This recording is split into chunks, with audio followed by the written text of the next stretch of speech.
Good evening, teacher. Today we will present a conversation based on a letter of credit. Then I pass it to my colleague, Parisa. Question 1. What is a letter of credit?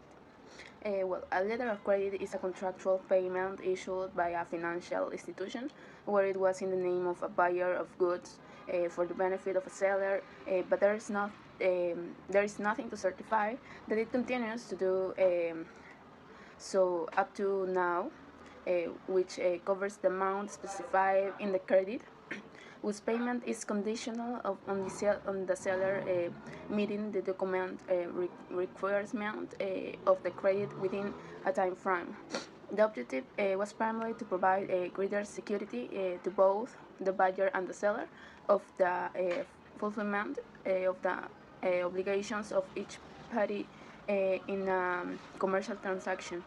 But now that security is being doubly reinforced for the good as seller, namely the obligation of the seller to deliver the goods as agreed with the buyer and the buyer's obligations to pay for those goods within the specified period. The letter of credit is also a commercial finance instrument. It was commonly only used to warrant that the payment of goods and services is fulfilled between a buyer and a seller. The rules of a letter of credit are issued and defined by the International Chamber of Commerce. Those its uniform customs and practice for documentary credits was and is used by producers and marketers door what goods they work. Both parties use an intermediary, either a bank or a finance company, do issue a letter of credit and legally warrants that the goods or services received will when paid for.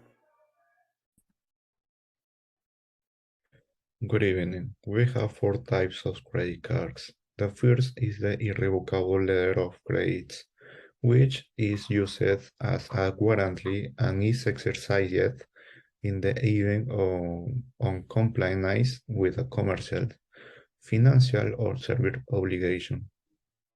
The second is the confirmed letter of credit, which is used as a guarantee of payment to the seller, both from the using bank and the ordering party, as long as the seller's documentation is in order and the terms and conditions of seller are complied with. The third is the letter of credit at sight, when the credit can be drawn at sight immediately once the documents have been present and the terms and conditions established in the letter of credit itself have been complied with. The third or last is the letter of credit with a red or green clause. This letter allows the exporter to benefit from the partial or total advance payment of the credit amount.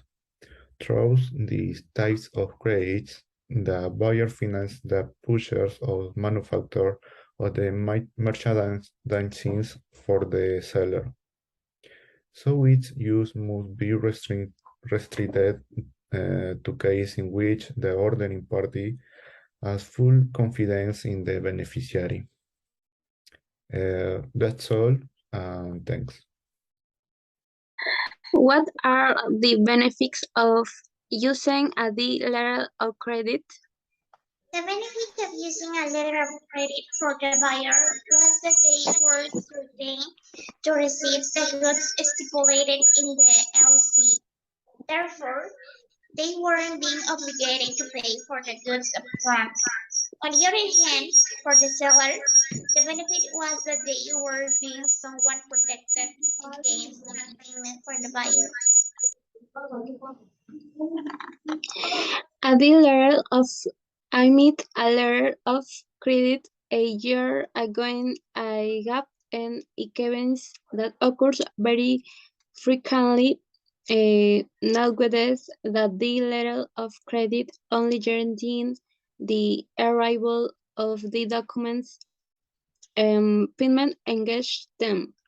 Um, but know that did merchandise that is shipped corresponded with the documents of war, the quality of the merchandise what was agreed upon.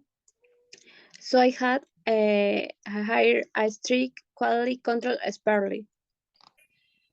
How important it may be for an exporter to use it? For the exporter, the use of the letter of credit is important since it is an insurance for him as a seller, which guarantees that the payment will be made as long as all the terms and conditions that were established are met. But this letter of credit not only protects the exporter but also protects the buyer. That is to say, if the goods were not ready to be dispatched in the agreed time or arrive in March. In this case, the importer will have all the power to suspend the letter of credit, and the exporter will have a sanction for not delivering the goods and have to perform a refund to the importer. For this reason, it is important to have a previous relationship between the exporter and the importer, because if the relationship does not exist, there is no way of knowing that the person with whom you were dealing is trustworthy.